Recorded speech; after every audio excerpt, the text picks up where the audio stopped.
Karate शब्द का Japanese में मतलब होता है ओपन हैंड।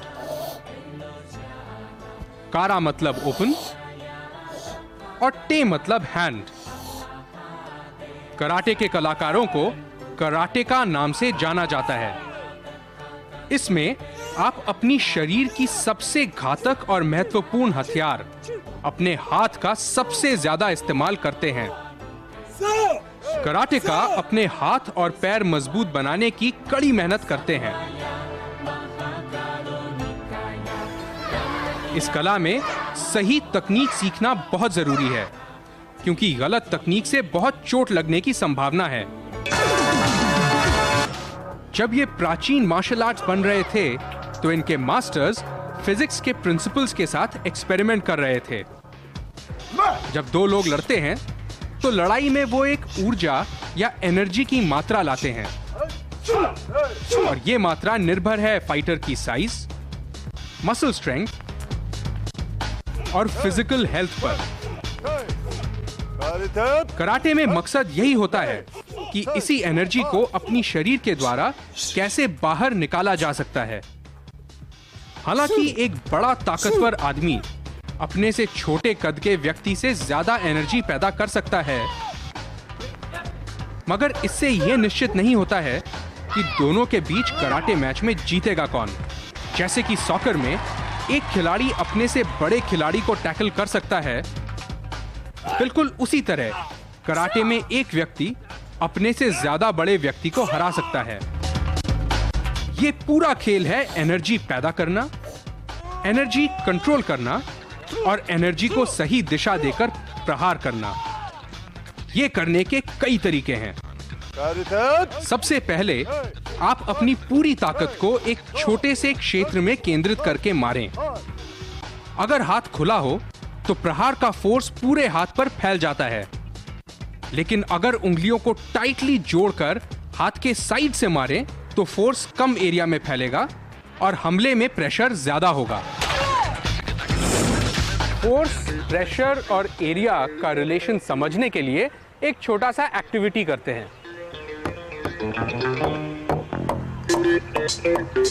आपने कभी यह सोचा है कि हम नोकीले कील का ही इस्तेमाल क्यों करते हैं? क्योंकि नोकीले पोर्शन का एरिया कम होने की वजह से उधर प्रेशर ज्यादा लगता है। अगर कील ब्लंट हो तो एरिया ज्यादा होगा और उतने ही फोर्स से प्रेशर कम लगेगा। समान फोर्स लगाने पर एरिया जितना कम होगा, प्रेशर उतना ही ज्यादा होगा। कराटे में कोशिश यही होती है कि पूरी फोर्स को एक छोटे से क्षेत्र में केंद्रित करके मारें।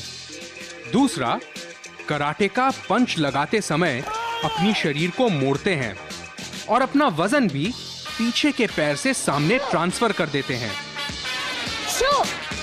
इससे शरीर की ऊर्जा पंच लगाते हुए हाथ की ऊर्जा से जुड़ जाती है।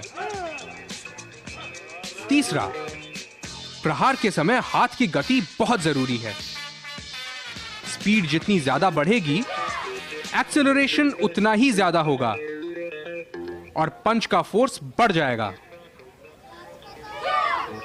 और फाइनली, प्रहार के समय कराटेका अपना हाथ ट्विस्ट करके एंगुलर मोमेंटम पैदा करते हैं। इससे टोटल मोमेंटम बढ़ता है और फोर्स अधिकतम होता है। तो अधिकतम प्रेशर, अधिकतम एनर्जी, अधिकतम फोर्स और अधिकतम मोमेंटम का मतलब है सबसे घातक प्रहार।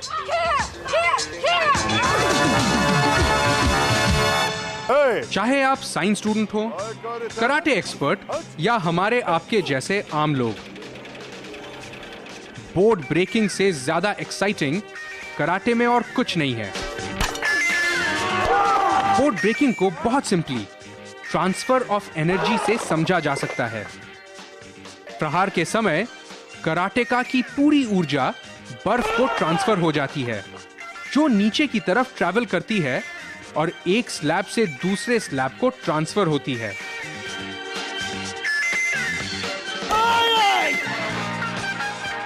मजे की बात यह है कि अगर स्लैब टूट गया तो आपके हाथ या पैर पर बिल्कुल दर्द नहीं होगा। लेकिन अगर प्रहार कमजोर हो तो सारी ऊर्जा वापस हाथ पर ट्रांसफर हो जाएगी और चोट भी लग सकती है। इस कला में दो चीजें जरूरी हैं, एक्सेलरेशन जिससे कि फोर्स अधिकतम हो, और फॉलो थ्रू जिससे इंपैक्ट का समय ज्यादा होगा और इंपल्स अधिकतम होगा। घातक हमला करने से पहले कराटेका अपनी सांस अंदर लेता है। मारते समय वो सांस को छोड़ता है। इससे उसे फोकस करने में मदद मिलती है।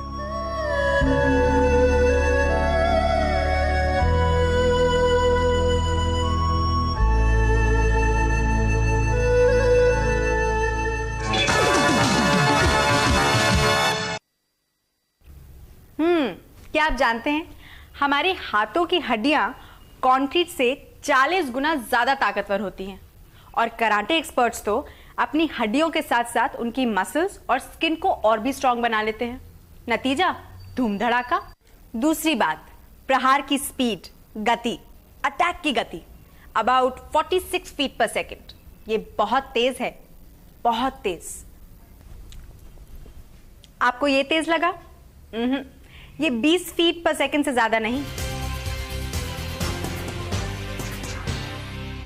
तो ये रही बात ऑफेंसिव मैनूवर्स या आक्रामक हमलों की और उनमें छिपे साइंस की। अब हम देखेंगे कि कराटे में डिफेंस या रक्षा कैसे काम करता है। कराटे में जितना जरूरी होता है अपनी एनर्जी को दिशा देना, उतना ही जरूरी होता है अपने अपोनेंट की एनर्जी को दिशा देना। और कराटेका ये करते हैं बहुत ही अक्लमंदी से, सूझबूझी से, ब्लॉकिंग मैनूवर्स के द्वारा। एक पंच और किक का अपना एक आवेग होता है और यह आवेग उसकी मात्रा और उसकी वेग पर निर्भर करता है। प्रहार का फोर्स काफी हद तक आवेग की दिशा पर निर्भर करता है। अगर एक गाड़ी फुल स्पीड पर सीधे दीवार से टकराए तो आवेग की दिशा दीवार से 90 डिग्रीज पर होगी और काफी डैमेज होगा। लेकिन अगर गाड़ी उसी आवेग से आकर साइड से दीवार पर लगे तो आवेग की दिशा एक एंगल पर होगी और कम डैमेज होगा। कराटे में हाथ और पैर इस उदाहरण की गाड़ी की तरह होते हैं। अगर कराटे में आपको सीधे छाती पर प्रहार हो तो प्रहार का पूरा फोर्स आपको सहना पड़ेगा। इसलिए आप चाहेंगे कि आप मुक्के को पहले ही अपनी बॉडी से रोक लें और उसके मोमेंटम को दूसरी दिशा में भेज दें। इस तरह के ब्लॉकिंग में आप अपने अपोनेंट से टकराते तो हैं, मगर पूरे फोर्स का एक हिस्सा ही आप पर काम करता है। अपने को हमले से बचाने के लिए कराटे का फाइटिंग स्टांस लेकर खड़े होते हैं। इस स्टांस के दो फायदे हैं। एक, इसमें सेंटर ऑफ ग्रेविटी लो होता है जिससे बैलेंस बेहतर होता है और आपके अपोनेंट के लिए आपको गिराना उतना ही मुश्किल होता है। दूसरा, इससे आप अपने शरीर के फ्रंट को हमले से बचा सकते हैं। मॉडर्न कराटे का जन्म हुआ ओकिनावा नाम के एक द्वीप में, जो कि आज जापान का हिस्सा है। उस समय वहां की राजनीतिक हालत कुछ ऐसी थी कि किसानों का किसी भी तरह का हथियार रखना मना था। अपनी सुरक्षा के लिए उनके पास अपने हाथ और पैर के अलावा कुछ नहीं था और इसी मजबूरी की वजह से कराटे का जन्म हुआ।